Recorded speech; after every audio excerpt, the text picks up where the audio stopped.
Hello बच्चों, how are you. चलो, आज की वीडियो हम आपको पढ़ाएंगे यूज। तो पहले भी मैंने अभी आपको वीडियो डाली थी यूज की, जिसमें हमने यूज पढ़ा था अबाउट टू का। तो आज हम यूज पढ़ेंगे शुड मस्ट आर टू का, जो कि हमारे लिए बहुत मोस्ट इम्पॉर्टेंट है। चाहे वो किसी क्लास का ही बच्चा हो, उसके लिए यूज आना बहुत जरूरी और बहुत नॉर्मल सा होता है। यानी शुड का यूज हम सोचते हैं अरे बहुत डीपली है, बहुत डिफिकल्ट है, हमें नहीं आने वाला। ये बहुत सिंपल है, शुड मस्ट आर टू। ठीक है, ये तीनों यूज हमें हिंदी से इंग्लिश ट्रांसलेट, जैसे हमारी कहानियां आती हैं पेपर में करने के लिए, तो हम सोचते रहते हैं क्या लगाएं क्या ना लगाएं। तो कैसे हम जानेंगे और क्या करना होता है, तो चलो देखते हैं। हमें पढ़ना क्या है, use of should, use of should, फिर क्या लिखना है, मस्ट, और नेक्स्ट क्या है, ought to। Use of should must ought to। तो चलो देखते हैं और समझते हैं कि हम कैसे करेंगे। ठीक है, तो देखो बच्चों, सबसे पहले आप ये समझ लो कि इन शब्दों का यूज हम कब करेंगे। तो बच्चों, इन शब्दों का यूज हम तब करते हैं जब कोई हिंदी का वाक्य दिया हो, उसके लास्ट में चाहिए शब्द आ जाए। जैसे कह दिया जाए हमें पढ़ना चाहिए, हमें वहां अवश्य जाना चाहिए, हमें प्रतिदिन अवश्य जाना चाहिए। ठीक है, हमें बड़ों की आज्ञा माननी चाहिए। तो चाहिए आने पर, चाहिए, यदि चाहिए शब्द आ रहा है तो हमें इन तीनों में से किसी एक का यूज करें। इन तीनों मतलब शुड मस्ट आउट टू, इन तीनों से किसी एक का भी हम यूज करेंगे। तो कैसे करेंगे वो समझना है, क्योंकि देखो सभी के लिए तो हिंदी एक हो गई, लेकिन एक साथ तो तीनों आ नहीं सकते। यदि हम तीनों को एक साथ करेंगे तो फिर गलत हो जाएगा। तो इसलिए हम कहाँ पे शुड लगाएंगे, कहाँ पे मस्ट लगाएंगे, कहाँ पे आउट टू लगाएंगे, वो हम समझेंगे। ठीक है, क्योंकि सबकी अपनी अपनी कंडीशन है, सब कहीं पे भी सुटेबल नहीं हो सकते। जैसे आप लोगों, यदि आपको मिर्च खाने का शौक नहीं है, तीखा नहीं खा सकते, तो आप नहीं खा सकते हो, जबरदस्ती थोड़ी नहीं। तो वैसे ही हमारे शुड मस्ट आउट टू है, यानी यदि हम इन्हें करते हैं तो कैसे करना है, रूल्स क्या है, इनकी कंडीशन क्या है, कहाँ नहीं आ जा सकते, वो समझना है। तो सबसे पहले हम समझेंगे बच्चों शुड का। ठीक है, कि शुड होता कैसे, और हिंदी मैंने बता ही दी कि चाहिए। ठीक, चलो देखते हैं और करते हैं। तो बच्चों, सबसे पहला रूल ये है कि चाहिए का प्रयोग हम कहाँ पे करते हैं। जैसे हमें सलाह दिया जाए, सलाह आई मीन इंग्लिश में क्या बोलेंगे, एडवाइज, यानी हमें एडवाइस दी जाए, या सुझाव, सुझाव को इंग्लिश में बोलते हैं सजेशन। लोग कहते ना ज्यादा हमको सजेशन वजेशन ना दो, है ना, तो क्या होता है सजेशन। तो हमें जब सलाह दी जाए या सुझाव का भाव प्रकट हो, तो वहां पर हमें क्या लगाना है, शुड लगाना है। ठीक, यहाँ पे एडवाइज या सजेशन मतलब हिंदी क्या होगी, सलाह या सुझाव। तो जब सलाह या सुझाव का भाव प्रकट हो कि कोई हमें सलाह दे रहा है या कोई हमें सुझाव दे रहा है, तो वहां हमें शुड का प्रयोग करना है। चलो अब एग्जाम्पल देख लेते हैं कि कैसे करना है और कैसे हमें लगाना है। जैसे कह दिया जाए, उसे खुले, उसे खुले में नहीं, उसे खुले में नहीं बैठना चाहिए।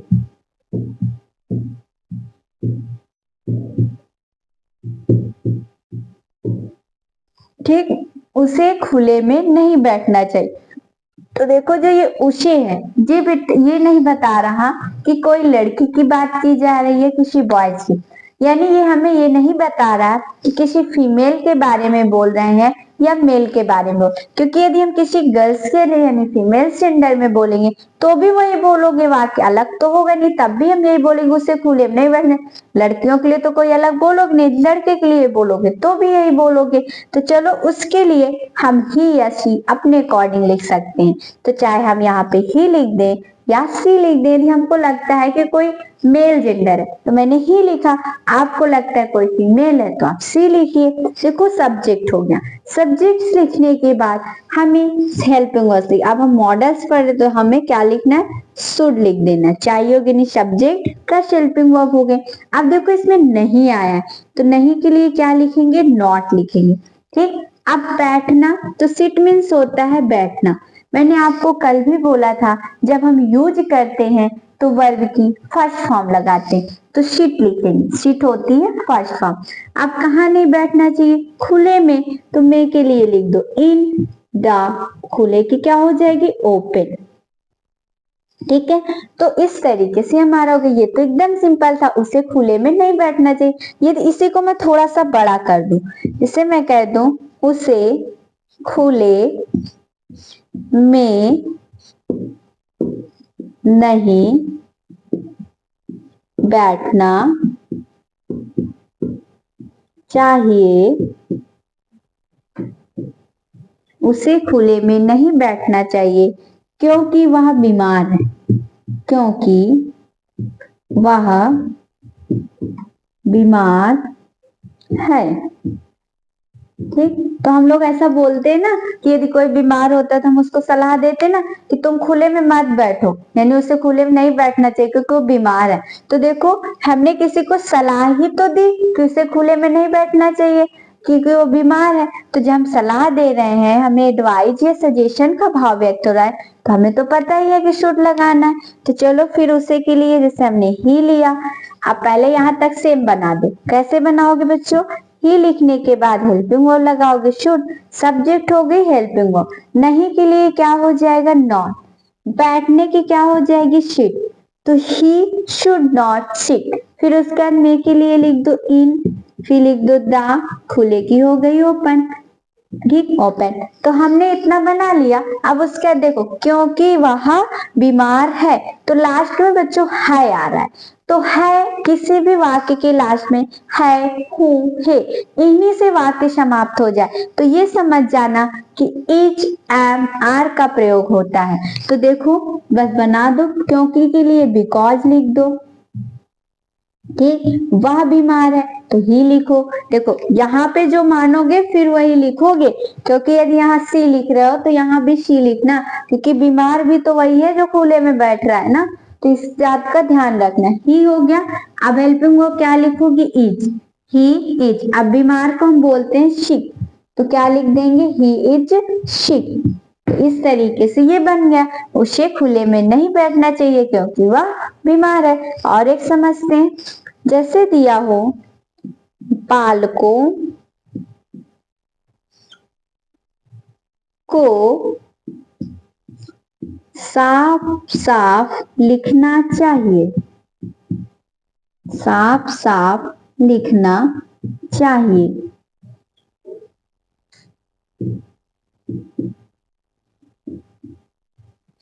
चलो अब इसे देखते हैं, तो बालकों को साफ साफ लिखना चाहिए। देखो चाहिए शब्द भी आ रहा है और क्या कर रहा है, आपको एडवाइस यानी सलाह या सुझाव दोनों मान सकते हो, कुछ भी मान लो कि आपको सलाह दी आपको सलाह दिया जा रहा है या सुझाव दिया रहा है, कुछ भी मानिए। तो देखो बालकों को, तो लड़कियों को तो हम बालिकाएं बोलते हैं, लड़कों को बालक बोलते हैं। तो यहाँ पर क्या लिखेंगे, या तो फिर स्टूडेंट कर दो, तो क्या लिख दो, द स्टूडेंट्स, हो गया, क्योंकि एक बालक की तो बात नहीं कर रहा, तो द स्टूडेंट्स हो गया। उसके बाद चाहिए के लिए क्या लिखोगे, शुड लिखोगे, द स्टूडेंट शुड। अब उसके बाद करना क्या है, लिखना, तो लिखने की क्या हो जाएगी, राइट। ठीक, अब साफ साफ, अब आपको लग रहा है कि 2 बार आया तो हम उसको क्या करें, अरे 2 बार आया तो क्या हुआ, आप लिखिए नीटली, NETLY। तो जब 2 शब्द बार बार आए तो इस तरीके से हम लिख देते। बाकी हम आपको एक छोटा सा वीडियो बना के अपलोड भी कर देंगे, कुछ मीनिंग्स ऐसी होती है ट्रिक वाइज कि उनको हम कैसे बनाते हैं। ठीक है, नेक्स्ट वीडियो आपको ये भी समझा। तो बच्चों एक बार स्ट्रक्चर देख लो, स्ट्रक्चर इसका एक्चुअली है क्या, स्ट्रक्चर है subject plus should plus verb की फर्स्ट फॉर्म प्लस आगे जो भी हमारा ऑब्जेक्ट दिया हो या नाउन दी हो, जो कुछ भी दिया हो उस तरीके से हम बना देंगे।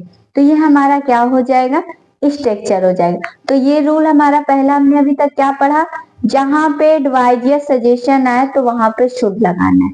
इतना हो गया। अब नेक्स्ट रूल समझते हैं। ठीक, देखो और शुड कहाँ लगता है वो भी समझ लो ना।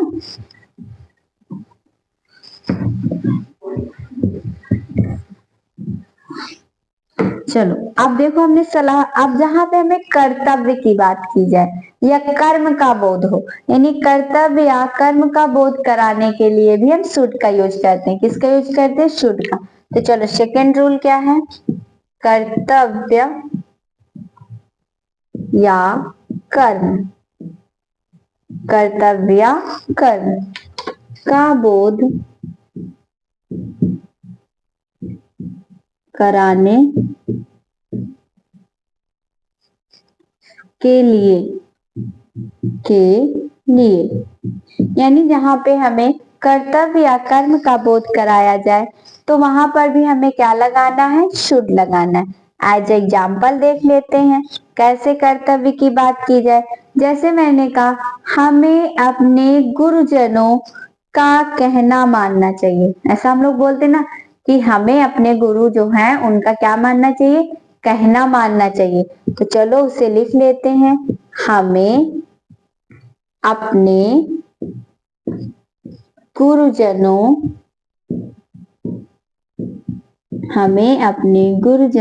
का कहना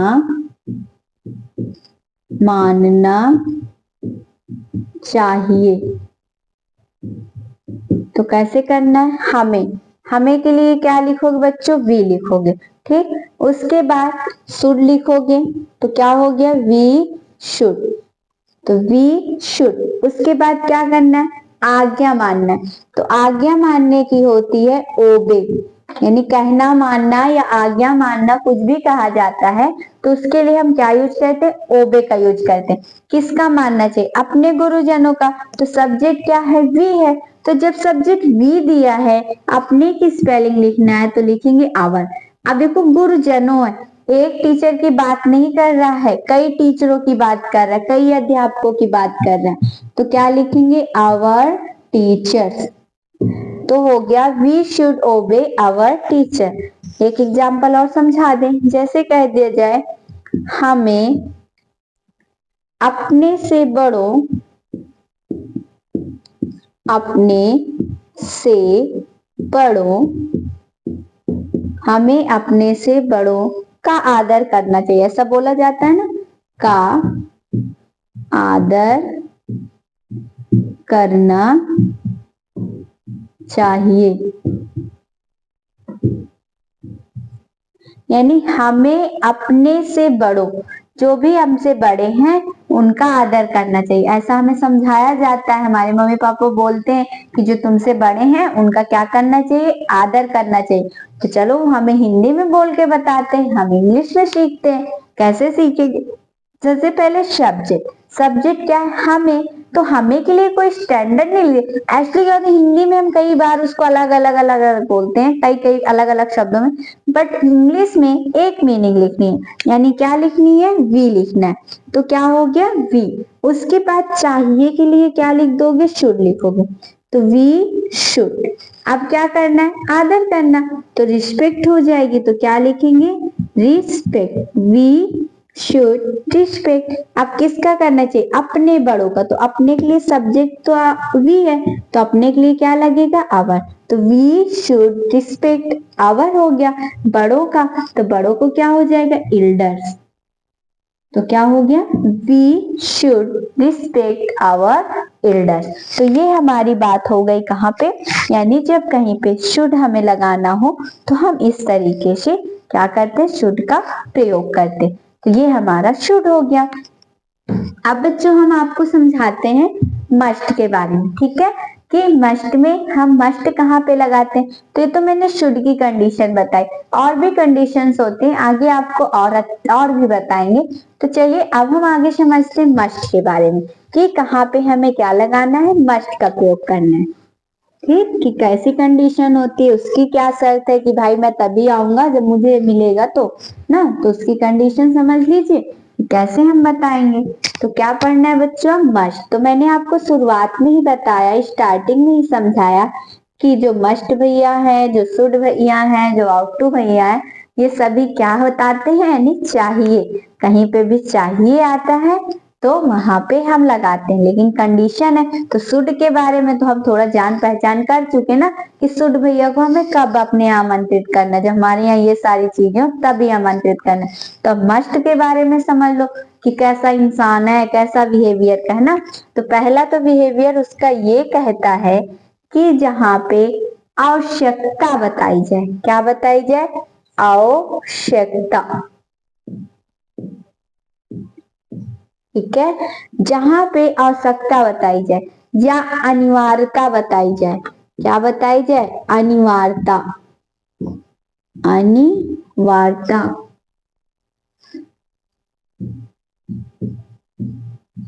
तो आवश्यकता और अनिवार्यता, अगर हम इंग्लिश में बोलेंगे तो इसको बोलेंगे नेसेसिटीज, इसको बोलेंगे ओब्लाइजेशंस। तो कहीं पे भी अगर ये बताए जाते हैं तो वहां पर मस्ट आएगा, बाकी तो चाहिए दिया ही होगा। जैसे हमने एग्जाम्पल लिया, तुम्हें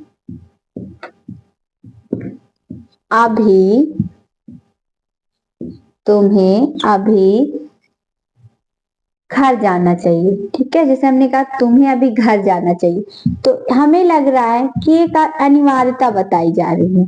ठीक, क्या बताई जा रही? अनिवार्यता। यानी यदि आपसे किसी ने कहा कि तुम्हें अभी घर जाना चाहिए, यानी उसने एक अनिवार्यता कर दी, एक आवश्यकता है कि नहीं ये अनिवार्य है कि तुम इस समय कहाँ चले जाओ? अपने घर चले जाओ। ऐसा लोग बोलते ना कि तुम इस समय जाओ अपने घर चले जाओ, यानी तुम्हें इस समय घर जाना चाहिए। तो कैसे बनाते हैं? तो सबसे पहले तुम्हें, तो क्या लिखोगे? यू लिखोगे। अब हम पढ़ मस्ट रहे हैं तो मस्ट यानी चाहिए के लिए क्या यूज करोगे? मस्ट। तो पहले क्या हो गया? यू, फिर क्या हो गया? मस्ट। जाना है ना, तो जाने के लिए क्या लिखोगे? गो लिखोगे। अब कहाँ जाना है? घर, तो क्या लिखोगे? Go home. अब क्या कर रहा है? अभी, तो जब अभी आ जाए ना तो उसके लिए लिखते हैं जस्ट नाउ। क्या लिखते हैं? Just now. तो इसका मतलब हो गया तुम्हें भैया अभी कहाँ जाना चाहिए? घर चले जाना चाहिए। और एक चीज बच्चों, यदि कह दिया जाए हमें प्रतिदिन रामायण अवश्य पढ़नी चाहिए, अवश्य पढ़नी चाहिए। तो मैंने कहा कि तुम्हें प्रतिदिन रामायण अवश्य पढ़नी चाहिए, तो यहाँ पे देखो अवश्य शब्द आया। तो एक चीज याद रखना, यदि कहीं पे चाहिए का सेंटेंस हो और अवश्य आ जाए तो ना शुड लगाना ना आउट टू लगाना, वहां मस्ट ही लगाना। यदि हम ऐसा नहीं करेंगे तो वाक्य हमारा गलत हो जाएगा।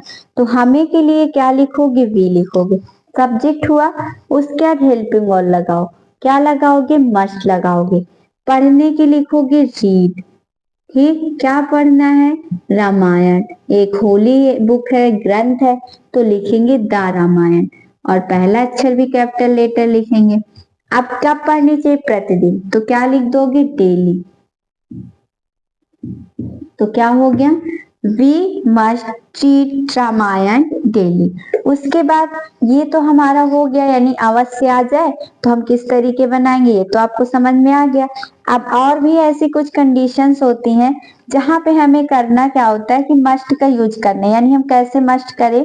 तो एक शर्त उसकी और है, वो कहता है कि भैया एक ही शर्त नहीं है, मेरी और भी कुछ शर्त है कि कहाँ पे मैं और आ सकता हूँ। ठीक, तो और शर्त अपनी ये बताता है कि भैया मैं वहीं आऊंगा जहाँ पे अवश्य क्या बताया जाए, यानी यहाँ पे अवश्य के बारे में बात की जाए। तो जब अवश्य के बारे में बात की जाए बच्चों, तो वहां पर भी हमें क्या लगाना है? यानी मस्ट का प्रयोग करना है। किसके बारे में? यदि अवश्य के बारे में पूछता है तो चलो अवश्य के, सॉरी अवश्य तो मैंने पढ़ा दिया। अब हम पढ़ेंगे अनुमान। लोग अनुमान बहुत लगाते हैं ना, तो चलो जहाँ पे अनुमान लगाया जाए तो वहां पे कैसे करना है, तो देखो अनुमान लगाने वाले में कैसे करते हैं वो समझते हैं। तो मैंने अनुमान लगाने की बात की, यानी किसकी बात की है? अनुमान, या बोल सकते हो कल्पना। ठीक है। हम इमेजिन बहुत कर लेते हैं ना, बहुत कुछ इमेजिन करते हैं कि अरे ये हो सकता है ना, हो सकता हो 3 बजे आना चाहा हो या 3 बजे आना चाहिए। तो चलो ऐसे ही अनुमान लगा लेते हैं। तो जैसे बच्चों एग्जाम्पल दिया हो, हम लोग अनुमान क्या लगाते हैं, जैसे लोग कहेंगे ना वह अवश्य 6 साल का होगा, ऐसी बातें होती हैं। तो चलो वैसे ही एक एग्जाम्पल लिख लेते हैं। जैसे वह अवश्य ही 6 साल, वह अवश्य ही 6 साल का होगा। अब देखो यहाँ पे चाहिए तो नहीं आया, तो आपको लग रहा होगा कि चाहिए तो आया नहीं है, तो वाकई में चाहिए नहीं आया। लेकिन ये कंडीशन है ना, मैंने बताई ना कि इसके कुछ कंडीशंस होती है। तो कंडीशंस हमें कैसे अप्लाई करनी है, यानी कैसे हमें कंडीशन का अप्लाई करनी है वो समझना है। तो यहाँ पे केवल हम एक अनुमान लगाए, कल्पना करें। जब ऐसा है हमें भाव से समझना है तो वहां मस्ट लगाना है। तो वह अवश्य 6 साल का होगा। यदि लड़की की बात करता तो होगी, यानी किसी लड़के की बात कर रहा है तो क्या लिखेंगे, ही लिखेंगे। उसके बाद क्या लिखेंगे, मस्ट लिखेंगे। अब यहाँ पर देखो हम ओनली मस्ट नहीं लिख रहे हैं, क्योंकि होगा तो इसमें एक बी जुड़ जाएगा। ठीक, तो क्या हो जाएगा, ही मस्ट बी। अब 6 साल का है ना, तो 6 साल के लिए हम क्या लिखेंगे, 6 ईयर। क्या हो जाएगा, 6 ईयर। अब उसके बाद 6 साल का होगा, यानी कि एक एज के बारे में बोल रहा है, 6 ईयर्स ऑफ एज। ये हो गया। तो ये थोड़ा सा इससे अलग था, यानी ये तो बहुत ही स्टैंडर्ड क्लास, जब हम 11th 12th स्टैंडर्ड्स में पढ़ेंगे ना तब जाके ऐसे ऐसे सेंटेंसेस हमको मिलेंगे। बट जो मैंने पहले छोटे छोटे समझाया वैसे हम नॉर्मल से क्वेश्चंस आते हैं और हम कर सकते हैं। ठीक, अब चलो हमने मस्ट तो समझा, अब हम बच्चों समझते हैं आउट टू। यानी आउट टू जो होता है उसे हम कहाँ पे लगाएंगे। ठीक, तो आउट टू के एग्जाम्पल समझ लेते हैं कि जो भैया आउट टू है वो कहाँ कहाँ पे आते हैं। तो चलिए क्या पढ़ना है, आउट टू। ठीक, तो हमें आउट टू का यूज पढ़ना है। तो पहले उसकी कंडीशन समझ लो कि कहाँ कहाँ पे आ सकते हैं और क्या क्या बातें कर सकते हैं। सबसे पहली बात, जो आउट टू होता है वो नैतिकता की बात करता है। नैतिकता यानी इंग्लिश में जो मोरल होता है ना, तो मोरल एब्लाइजेशंस की बात करता है। जैसे अभी तक हमने एक आपको बताया था कर्तव्य के बारे में, इसमें बताया था, शुद्ध में बताया था ना, तो इसमें भी कर्तव्य या नैतिक, कर्तव्य या नैतिक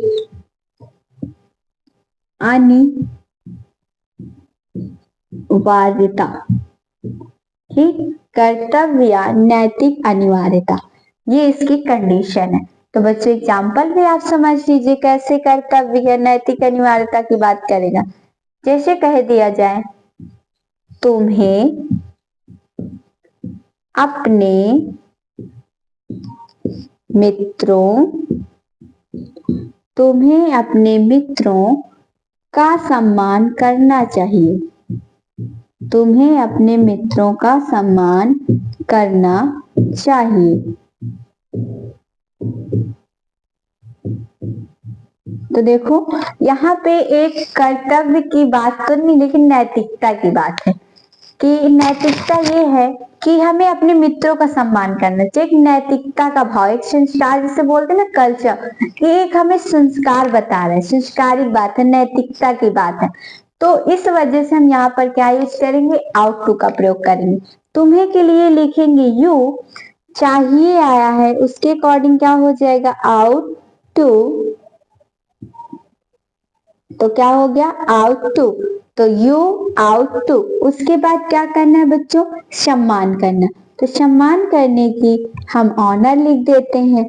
ऑनर में सम्मान होता है ना, तो क्या हो गया, ऑनर किसका, अपने मित्रों को। तो जो सब्जेक्ट यू है तो अपने के लिए क्या हो जाएगी, योर हो जाएगी, और मित्रों है तो क्या हो जाएगा, फ्रेंड्स। ये हो गई। उसके बाद नेक्स्ट एग्जाम्पल देख लेते हैं। जैसे कह दिया जाए, छात्रों को अपना गृह कार्य छात्रों को अपना गृह कार्य सावधानी छात्रों को अपना गृह कार्य सावधानी से करना चाहिए से करना चाहिए। ठीक, तो देखो कैसे करना है। छात्रों को अपना कार्य सावधानी से करना चाहिए। तो सबसे पहले छात्रों, तो छात्र यानी स्टूडेंट हुए ना, तो एक छात्र तो है नहीं, कई है, तो हम क्या लिखेंगे, द स्टूडेंट्स। तो क्या हो गया, द स्टूडेंट्स। अब करना चाहिए, तो ये भी तो एक क्या है, अनिवार्यता है, नैतिक ये कर्तव्य भी है, क्योंकि बच्चों का जो विद्यार्थी होते हैं उनका कर्तव्य क्या होता है कि जब वो अपना काम लिखे ना तो बहुत ही सावधानी पूर्वक करना चाहिए। तो हम क्या लिखेंगे, आउट टू। तो क्या हो गया, द स्टूडेंट्स आउट टू। अब क्या है, क्या करना है ना, तो वर्ब क्या है, करना, तो करने की क्या हो जाएगी, डू। अब क्या करना चाहिए, अपना वर्ग। तो अपने के लिए देखो, एक विद्यार्थी की बात नहीं कर रहा, यदि एक विद्यार्थी की बात करता तो हम ही या शी उसके अकॉर्डिंग मानते और अपने के लिए हल या हिच लिखते। बट हम स्टूडेंट्स की बात करें, कई विद्यार्थियों, तो देखो जो विद्यार्थी होता है वो लड़की और लड़का दोनों होते हैं। तो जब दोनों होते हैं बच्चों, तो जब हम यहाँ पर लिखेंगे अपने के लिए, तो क्या लिखेंगे, डियर लिखेंगे। तो क्या हो जाएगा, डियर। उसका गृह कार्य है, तो गृह कार्य की क्या लिखोगे, होमवर्क। तो क्या हो गए, होमवर्क। अब उसके बाद सावधानी ना, तो सावधानी पूर्वक की भी तो लिखोगे, तो सावधानी पूर्वक हो जाएगा सिंसियरली। क्या हो जाएगा, सिंसियरली। तो क्या हुआ, सावधानी पूर्वक, SINCERELY। तो इस तरीके से हमने आउट टू का प्रयोग पढ़ा। ठीक, तो कहीं पे भी यदि आउट टू आता है, कर्तव्य या नैतिक अनिवार्यता की बात करता है, तो हमें क्या यूज करना है, आउट टू का प्रयोग करना है। और भी बच्चों इसमें डीपली और भी सेंटेंसेस बनते हैं, यानी ऐसा नहीं है, ये तो मैंने आपको नॉर्मल से सेंटेंसेस पढ़ाए, यानी आउट टू, शुड या मस्ट। और भी इसमें डीपली, यदि बहुत हम स्टैंडर्ड क्लास में देखते हैं तो और भी डीपली इसके सेंटेंस बनते हैं, और भी हम डीपली इसको बना सकते हैं। ठीक है, तो इतने आज के जितने भी मैंने सेंटेंस आपको समझाए, आई होप आपको समझ में जरूर आए होंगे। तो प्लीज यदि जो समझ में आए हैं तो प्लीज कमेंट करके बताइएगा कि आपको समझ में आया, कैसा लगा पढ़ाना। तो प्लीज ज्यादा से ज्यादा लोगों को चैनल्स को शेयर भी करिए और वीडियो को लाइक भी करना और चैनल को सब्सक्राइब भी करिएगा। Thank you.